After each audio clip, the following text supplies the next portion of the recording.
할렐루야. 오늘 크리스마스 날입니다.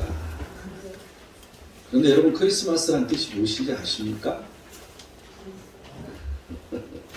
우리 크리스마스는 원래 예수님의 탄생한 날을 우리가 기념하는 날인데, 이 크리스마스 이 날을 정확히 아는 사람은 없습니다.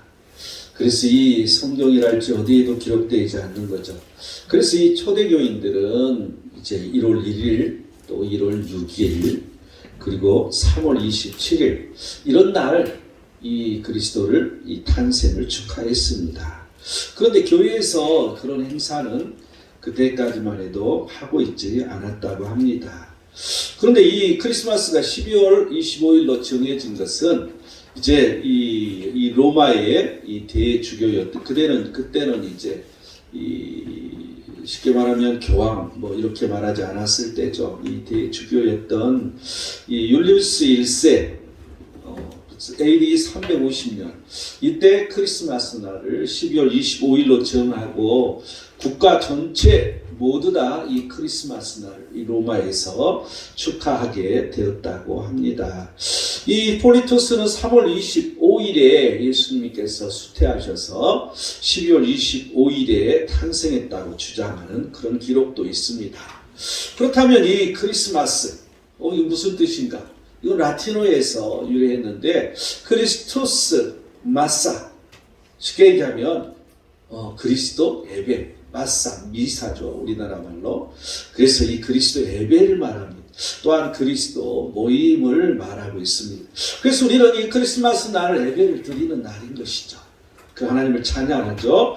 여러분, 이 크리스마스 날 우리나라는 성탄절이라고 얘기하죠. 프랑스어는 뭐라고 얘기할까요?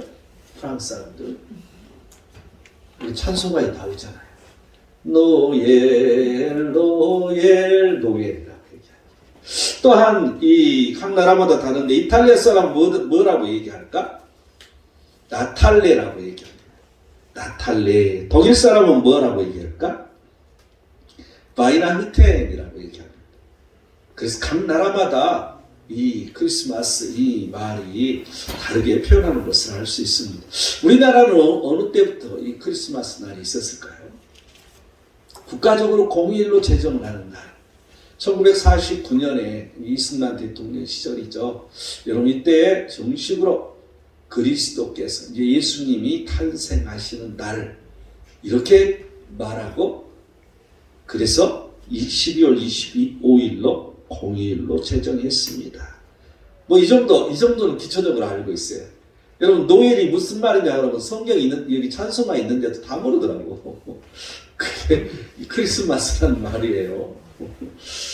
자, 우리가 항상 이 성탄절처럼 크리스마스 이런 날처럼 기쁨으로 살아갈 수는 없는 것일까? 우리의 삶이 기뻐질 수는 없는 것인가? 우리의 삶에 항상 형통할 때 우리는 기쁨이 솟아날 것입니다. 늘 얼굴에 웃음이 끊어지지 않는, 여러분, 이러한 기쁨이 솟아나는, 여러분, 이러한 건 우리가 하느님마다 되는 것을 말하는 거고요. 무슨 일을 하든지 잘 되는 걸 말하고요. 또한 내가 사는 그 모든 일들, 이러한 것들이 즐거운 걸 말해줄 것입니다. 우리는 그러한 단어를 한마디로 표현하면 형통이라는 단어라고 우리는 말할 수 있습니다. 그런데 우리 크리스찬들이 어떻게 우리는 형통이라는 단어를 얻을 수 있을 것인가? 형통을 얻으려면 어떠한 특별한 행동이 있어야 되지 않을까? 오늘 본문은 그렇게 말해주고 있습니다. 형통하는데 이렇게 해서 형통했다고. 우리는 가장 전성기 유다 왕이었던 이 히스기야 왕의 형통을 보면서 형통을 얻으려는 행동, 오늘 이게 이 말씀의 주제입니다. 말씀의 부제는 어떻게 하면 형통으로 살아갈 수 있을까? 어떻게 하면 형통으로 살 수 있을까? 우리가 어떻게 해야, 어떤 행동을 해야 형통으로 살 수 있냐는 것이죠. 여러분, 오늘 이 부제와 주제를 가지고 오늘 말씀을 나눠보기를 원합니다. 형통을 얻으려는 행동, 어떻게 하면 형통으로 살 수 있을까요? 첫 번째, 우리 다 같이 20절을 볼까요? 히스기야가 온 유다에게 쟁하되 그의 하나님 여호와 보시기에 성과 정의와 진실함으로 행하였으니 첫 번째는 이 형통으로 살아갈 수 있는 행동, 이 첫 번째는 성과 정의와 진실함으로 행하라는 거죠. 우리가 무엇을 하든지 간에 우리가 교회 안에 살든 교회 밖에 살든 어디에 있든 하나님의 선이 나와야 돼. 하나님의 의가 나와야 돼. 또한 하나님의 진실함이 우리에게 있어야 된다는 것입니다. 이 삼박자를 갖추고 살아가는 게 우리가 형통으로 살아가는 하나님께서 우리에게 형통을 주시는 그러한 행동이라는 것을 우리는 기억해야 됩니다. 그렇다면 이 성과 의와 진실함이라는 것은 이 시대에 어떤 의미가 있는 것일까? 어떤 의미가 있을까요? 여러분 생각해 보신 일 없습니까? 에베소 5장 9절은 모든 착함과 의로움과 진실함에 있다고. 뭐가? 빛의 열매가. 여러분 이 시대에 우리에게는 빛의 열매인 것입니다. 우리가 예수 그리스도께서 우리에게 오셔서 빛으로 오신 거죠. 빛을 비춰주시는 거죠. 그런데 그 예수 그리스도의 그 빛으로 우리는 착함과 의로움과 진실함이 우리에게 나타나야 되는 거야. 여러분 이렇게 살아가야 된다는 것이죠. 이러한 열매를 맺어야 된다는 것입니다. 이러할 때 우리에게 이러한 형통함, 이러한 것들이 차곡차곡 쌓여지는 일이 될 것입니다. 그렇다면 이 성과 정의와 진실함의 그 기준은 무엇인가? 그 기준은 오늘 이 본문에 그의 하나님 여호와 보시기에, 하나님 보시기에 성해야 되고요, 하나님 보시기에 의해야 되고요, 하나님 보시기에 진실함이어야 돼. 나 혼자만 진실하면 안 돼. 하나님 보시기에 진실해야 돼. 나 혼자 의가 있다고 이렇게 생각하면 안 돼. 하나님 보실 때 의해야 되는 거죠. 하나님 보실 때 선한 미어야 돼. 나는 열심히 선을 베풀고 사는데 하나님 보시기에 선이 아니면 의미가 없다는 것입니다. 하나님이야 기준이. 하나님. 이 선과 의의 진실함의 행동, 이런 행동이 우리에게 어떨 때 유익한 것일까? 형통한다고 말하는데 어떨 때 우리에게 유익이 오는 것일까? 열왕기하 20장 3절을 보면 여호와여 구하오니 내가 진실함과 전심으로 주 앞에 행하며 주께서 보시기에 선하게 행한 것을 기억하옵소서 하고 히스기야하고 통곡하고 기도했다고. 이제 죽음 앞에선 히스기야가 통곡하면서 하나님 내가 하나님 내가 진실함을, 하나님 내가 전심으로 하나님 앞에 이러한 행한 이런 진실을 하나님 아시지 않겠습니까? 여러분 우리가 어려울 때, 우리가 힘들 때, 우리가 고난을 당할 때 하나님 앞에 나를 알리는 피하라는 방법이죠. 픽업하는, 하나님 앞에 나를 드러내는 방법입니다. 여러분 하나님 뜻대로 이렇게 살았는데, 하나님 보시기에 이렇게 살았는데 하나님 어찌하시겠습니까? 여러분 기도할 때 응답이 쉬워지는 것이죠. 기도할 때 주도권을 그 하나님 앞에 내어놓는 것이죠. 하나님 이렇게 내가 살았는데 나를 버리시겠습니까? 여러분 하나님이 도와주시겠어요? 안 도와주시겠어요? 히스기야 왕은 그 죽음에서 삶으로 바뀐 것을 알 수가 있습니다. 또한 열왕기하 22장 2절을 보면 요시야가 여호와 보시기에 정직히 행하여 그의 조상 다윗의 모든 길로 행하고 좌우로 치우치지 아니하였더라. 여러분 이 하나님 앞에 성과 의와 진실함으로 살면 하나님 보시기에도 좌우나 우로나 치우치지 아니하고 하나님만 바라보고 사는 그런 일이 생긴다는 것입니다. 항상 우리는 하나님만 바라보고 살아야 되는데, 하나님을 찾고 살아야 되는데 왜 그렇지 못하냐는 것입니다. 이러한 것은 하나님 보시기에 성과 의와 진실함의 행동을 늘 하며 살아갔을 때 우리는 좌로나 우로나 이 세상에 치우치지 아니하고 하나님을 바라보며 살아가는 이러한 믿음이 생긴다는 것입니다. 요한복음 1장 47절을 보면 이렇게 말합니다. 예수께서 나단나엘이 자기에게 오는 것을 보시고 그를 가리켜 이르시되 보라 이는 참으로 이스라엘 사람이라 그 속에 간사함이 없도다. 여러분 예수님을 빌립이 만났습니다. 그런데 이 빌립이 그 예수님을 만나고 이제 자기 친구 나다나엘에게 전도하는 거죠. 그랬더니 나다나엘이 하는 소리가 아니 그러한 곳에서 어찌 선한 것이 날 수 있겠느냐 하고 무시를 했어. 아니 그런 촌구석에서 나사렛이라는 촌 중에 촌, 이름도 없는 그런 구석에서 어찌 그런 메시아가 날 수 있겠느냐, 이렇게 말을 하는 거야. 그런데 예수님 보시기에는 그에게 간사함이 없는 것으로 하나님의 인정을 받는 것을 볼 수 있습니다. 여러분 우리의 속사람이 늘 하나님의 성과 의로움과 진실함으로 살아가면 또한 그 행동하는 것들이 항상 하나님의 선이 있고 하나님의 의가 있고 하나님의 진실함이 있으면 하나님이 늘 이렇게 인정해 줄 수 있다는 것입니다. 하나님의 인정받는 삶을 살 수 있다는 것을 우리는 알 수가 있습니다. 또한 데살로니가전서 2장 10절을 보면 우리가 너희 믿는 자들을 향하여 어떻게 거룩하고 옳고 흠없이 행하였는지에 대하여 너희가 증인이요 하나님도 그러하시도다. 여러분, 우리가 살아갈 때 모든 교인들이 증인이 되게 되어줍니다. 여러분, 교회 안에서 항상 선을 행하는 사람, 항상 의로운 사람, 항상 진실한 사람은 교인들이 모두 다 증인이 되어주시는 거죠. 뿐만 아니라 하나님이 증인이 되어주신다는 사실입니다. 여러분, 이렇게 살면 하나님의 기쁨이 되지 않겠습니까? 이 선과 의와 진실함의 행동, 여러분, 그러면 성경에서 우리가 한번 딱 살펴볼 때, 선과 의와 진실함의 행동하는 게 뭘 말하는 것일까? 어떻게 행동하는 것을 말해주고 있는 것일까? 우리가 성경을 한번 살펴보면요. 열왕기상 22장 5절을 보면 여호사밧이 또 이스라엘 왕에게 이르되 청하건대 먼저 여호와의 말씀이 어떠한지 물어보소서. 여러분, 여호사밧 왕은 항상 하나님 앞에 의로운 왕이었습니다. 선을 행하는 왕이었어요. 정말 진실한 왕이었습니다. 그런데 그 인간적인 생각으로 이 북쪽 이스라엘 이 아합 왕, 가장 악했던 왕, 그 왕과 평화를 위해서 그런 자식들 결혼을 시키게 됩니다. 그래서 이 악한 자의 아들과 결혼을 시키는 거죠. 하나님이 가장 싫어하는 거, 우상 숭배하는 자의 자녀와 결혼을 시키는 거. 여러분, 그 우상 숭배하는 자녀들, 이 사람들과는 상대도 하지 말라고 하는 게 하나님 말씀인데, 그 자녀와 결혼을 시키고 나서 이제 전쟁이 그 나라에 일어난 거예요. 그런데 그 전쟁이 참여하기 위해서 도와주러 왔던 것이죠. 그런데 그 가운데서도 그런 하나님을 찾습니다. 하나님에게 물어봐야 되지 않겠습니까? 당신이 전쟁을 하려면 하나님에게 물어보고 해야지. 여러분, 이러한 행동이 바로 하나님 앞에 선이고 하나님 앞에 의이고 하나님 앞에 진실함이라는 사실이죠. 이렇게 하나님 앞에 진실함으로 말미암아 그 전쟁에 졌지만, 그 아방은 죽임을 당하지만 그는 간신히 살아서 돌아오는 걸 알 수가 있습니다. 항상 하나님을 찾는 자, 하나님을 찾아야 된다는 것이죠.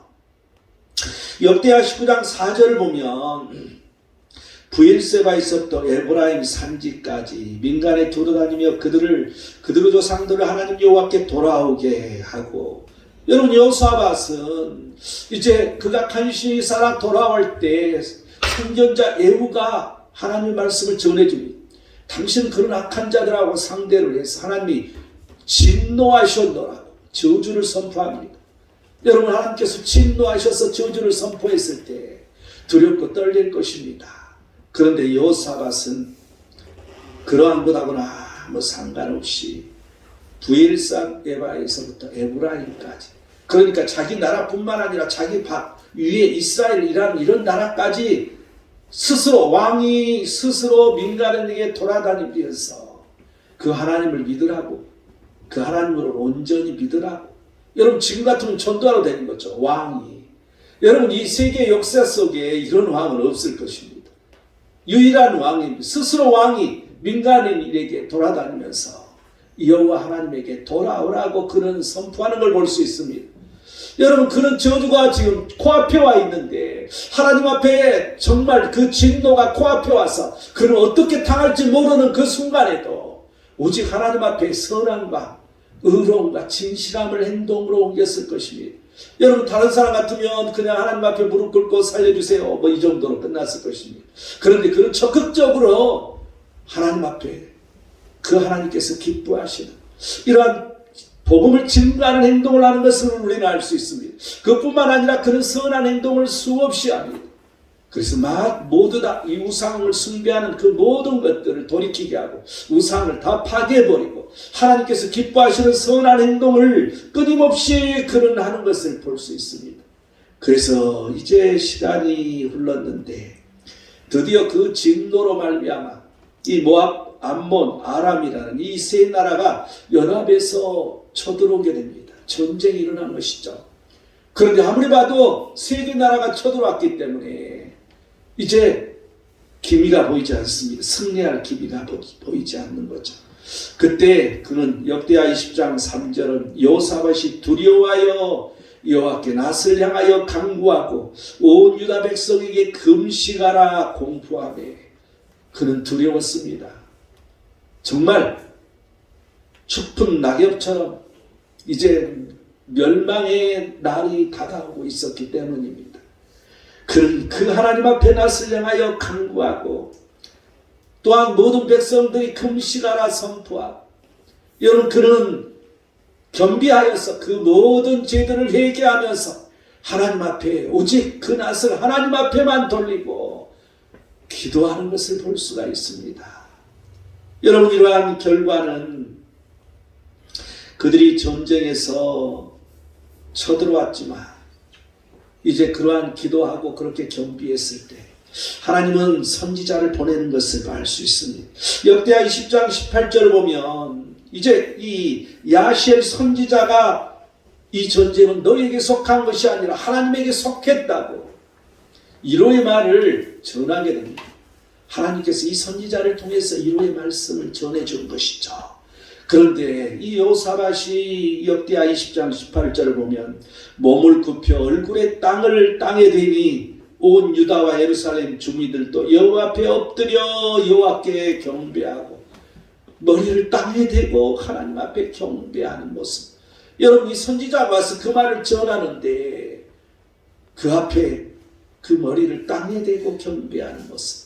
여러분 이 여호사밧의 이러한 모습들은 참으로 선한 행동입니다. 참으로 진실한 행동입니다. 참으로 하나님 앞에 의로운 행동이라는 걸 알 수 있습니다. 하나님께서 버리셨겠습니까? 살렸겠습니까? 그는 이렇게 말합니다. 역대하 20장 20절을 보면 이 백성들이 아침에 일찍 일어나서 드구와 들로 나갑니다. 나갈 때 여호사밧이 서서 이르되 유다와 예루살렘 주민들아 내 말을 들을지어다. 너희는 너희 하나님 여호와를 신뢰하라. 그리하면 경고히 서리라. 그의 선지자들을 신뢰하라. 그리하며 형통하리라. 여러분 이제 이 전쟁을 하러 나가는 것이죠. 그래서 그 전쟁하러 나가는 그 앞에서 그는 하나님을 신뢰하라고 그를 경고히 너희들이 서 있을 것이라고 또한 선지자들을 신뢰하라고. 여러분 이처럼 하나님을 선포하는 모습 그 하나님 앞에 그 하나님의 위대하심을 입으로 시인하고 선포하는 모습들 여러분 우리가 위기를 만났을 때 이렇게 살아야 됩니다. 우리가 어려움을 만났을 때 이렇게 입으로 선포하고 그 하나님 앞에 기도할 뿐만 아니라 그 하나님의 음성을 듣고 그 얼굴을 땅에 대고 그 하나님 앞에 경배하는 모습을 보여야 할 것입니다. 그리고 많은 사람들에게 선지자들을 신뢰하라고 주의 종의 말을 신뢰하라는 것이죠. 여러분 이 전쟁에서 그들은 결국 승리하는데 또 전쟁에 나가서도 어떻게 전쟁을 합니까? 그들은 항상 전쟁할 때 언약궤를 앞에다 메고 갔습니다. 그런데 그보다도 찬양대를 앞에 세우고 하나님을 찬양하면서 전쟁하는 모습을 볼 수 있습니다. 여러분 이 성경의 역사 속에서 어떻게 보면 너무나도 위대한 왕이라고 볼 수 있습니다. 어찌 그렇게 하나님 앞에 선하고 의롭고 진실하게 사는 왕이 있을까 할 정도의 그는 또한 하나님의 눈에 벗어나서 진노가 왔지만 그 진노를 승리로 바꿔주는 이러한 모습. 여러분 이게 선한 행동입니다. 이게 바로 하나님 앞에 의로운 행동이고 이게 바로 진실함이 있는 것입니다. 어떻게 하면 형통하고 살 수 있을까? 여호사밧 왕처럼 축복이 있으나 저주가 있으나 착함과 의로움과 진실함으로 성실하게 하나님을 섬기는 사람입니다. 우리는 성실하게 착함과 의로움과 진실함을 가지고 있어야 되는 거죠. 또한 이 하나님 앞에 성실하게 살아가는데 저주가 있어도 기도하면서 끝까지 기다릴 줄 아는 사람이어야 될 것입니다. 끝까지 인내하고 하나님을 섬기고 몸소 복음을 증거하는 이러한 사람. 무화과나무에 소출이 없어도 감람나무에 열매가 없어도 여러분 일어날 때도 끝까지 인내하며 그 하나님으로 말미암아 즐거워하는 사람. 여러분 이러한 사람이 되어야 되는 것입니다. 이런 사람이 성과 의로움과 진실함이 있는 사람일 것입니다. 이런 사람은 형통에 한 걸음 더 나간 사람이라 할 수 있겠죠. 형통을 얻으려는 행동, 어떻게 하면 형통으로 살 수 있을까? 두 번째 21절을 볼까요? 그가 행하는 모든 일, 하나님의 전에 수종드는 일이나 거기까지 한 마음으로 행하여 형통하였더라. 두 번째는 하나님 전에 수종드는 일에 그의 하나님을 찾고 한 마음으로 행하라는 것입니다. 여러분, 이 하나님의 전, 이 성전을 우리는 말하죠. 이 하나님의 전에서 수종드는 일은 어떤 일이 있을까요? 우리가 성경을 놓고 살펴보면요, 역대상 23장 32절을 보면 회막의 직무와 성소의 직무, 또한 형제 아론 자손의 직무를 지켜 여호와의 성전에서 수종드는 것이라. 여러분, 이 성전에서 수종드는 것은 세 가지를 지금 말해주고 있는데, 첫 번째는 회막의 직무라고 말해주고 있어요.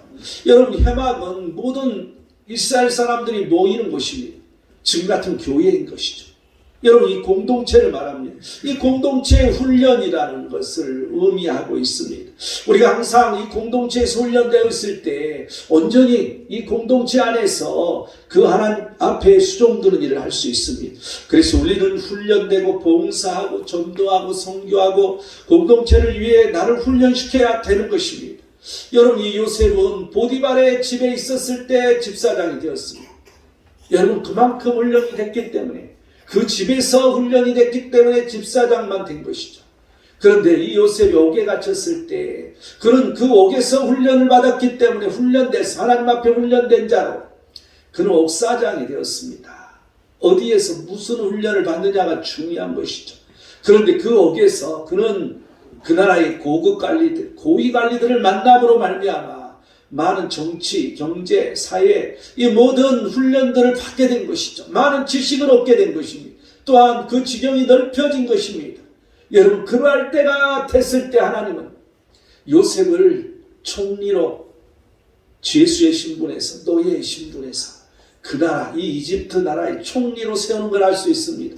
우리가 어디서 무엇을 하느냐, 이건 너무나도 중요하다는 것입니다. 어디서 우리는 어떤 행동을 하느냐, 하나님은 거기까지, 우리가 훈련된까지만 쓰시는 하나님이라는 걸 우리는 깨달을 수가 있습니다.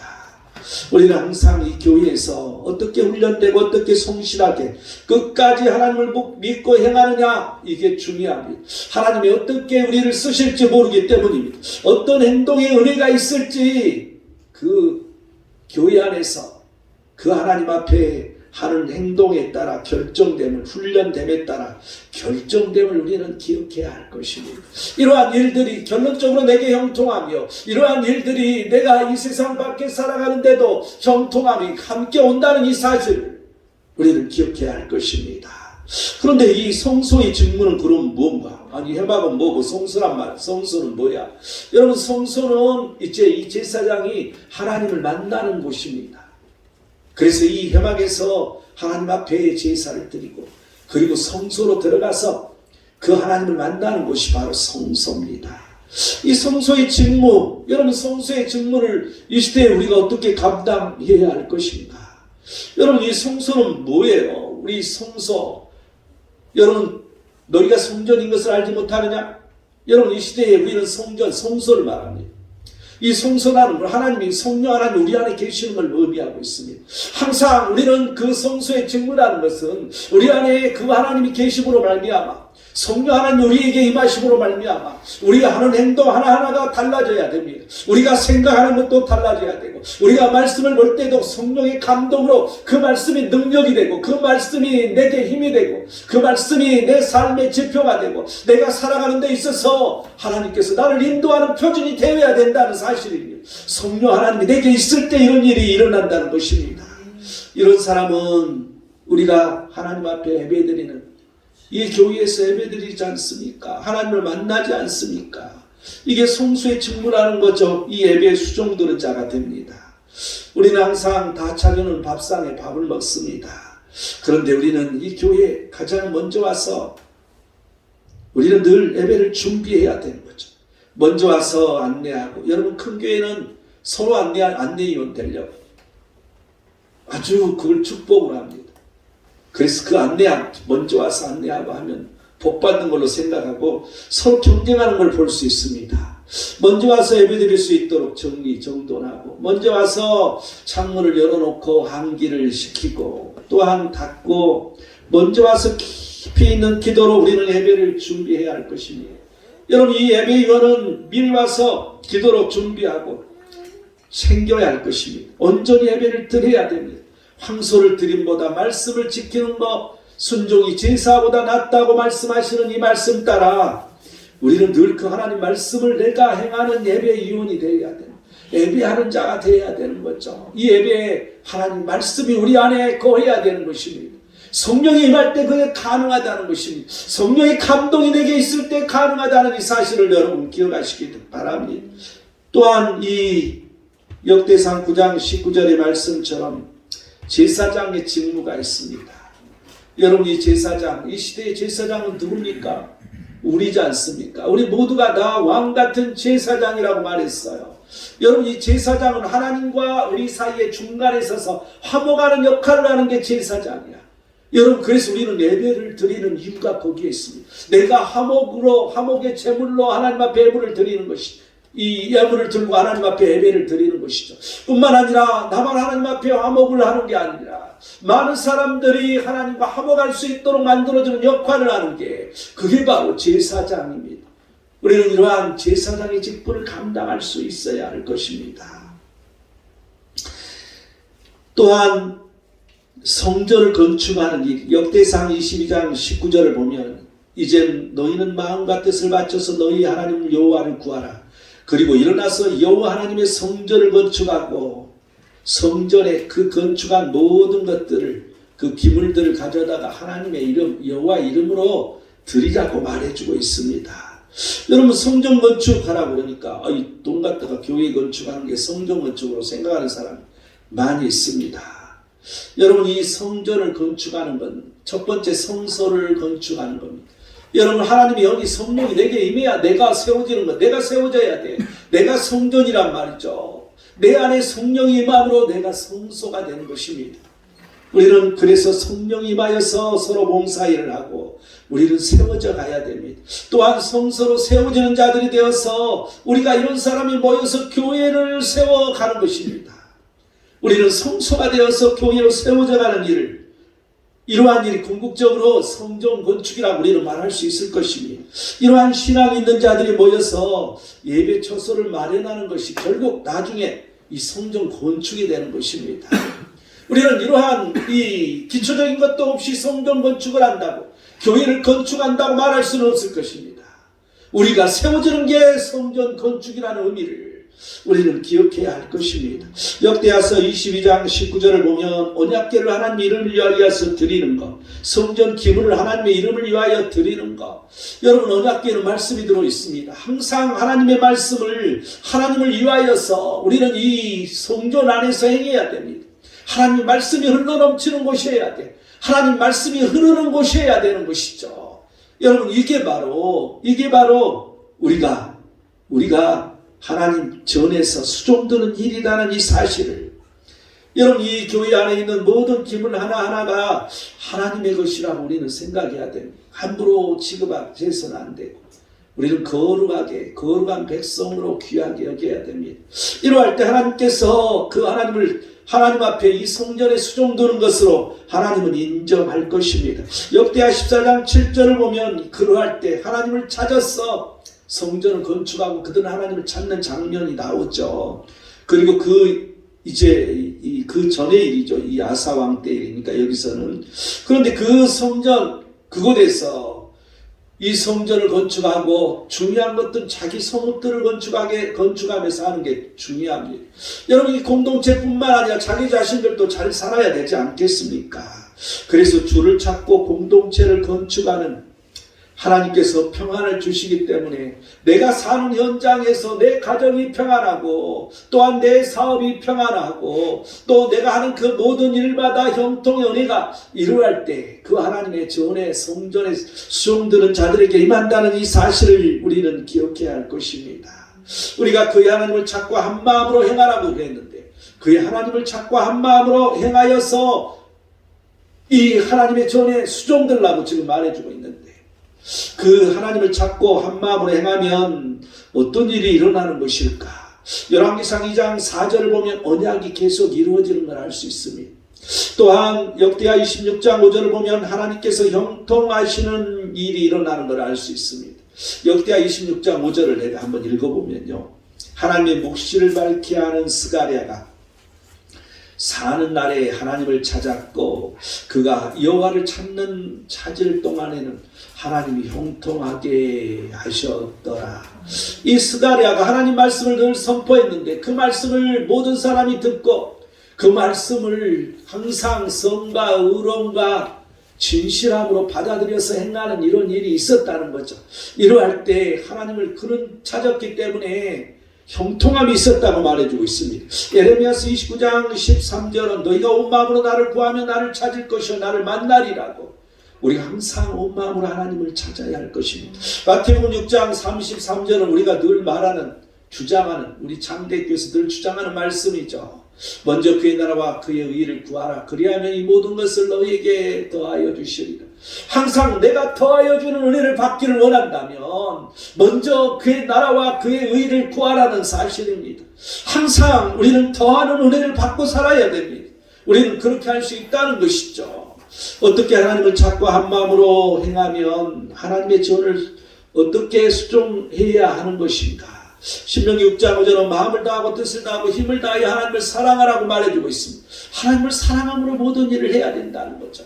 여러분, 이 교회와 사는 모든 일들은 하나님을 사랑함으로 하라는 것입니다. 전도서 9장 10절을 보면 힘을 다하여서 모든 일을 하라고 말합니다.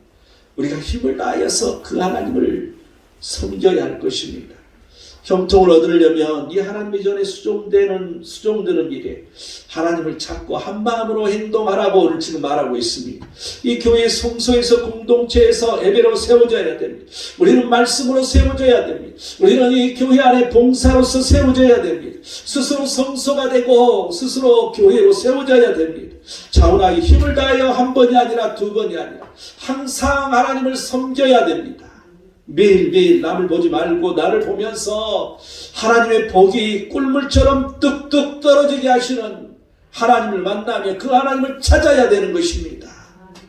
더하여지는 은혜 속에서 교회를 나무집처럼 여기는 것이 아니라 한마음으로 하나님을 찾으며 교회 안에서 하나님에게 충성해야 됩니다. 하나님 앞에 헌신을 다해야 됩니다.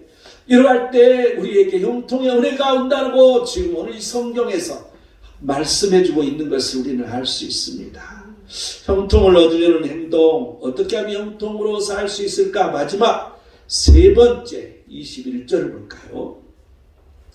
그가 행하는 모든 일, 곧 하나님의 전에 수종드는 일이나 율법이나 계명이나 그의 하나님을 찾고 한 마음으로 행하며 형통하였더라. 세 번째는 이 말씀에 하나님을 찾고 한 마음으로 행동하라는 거죠.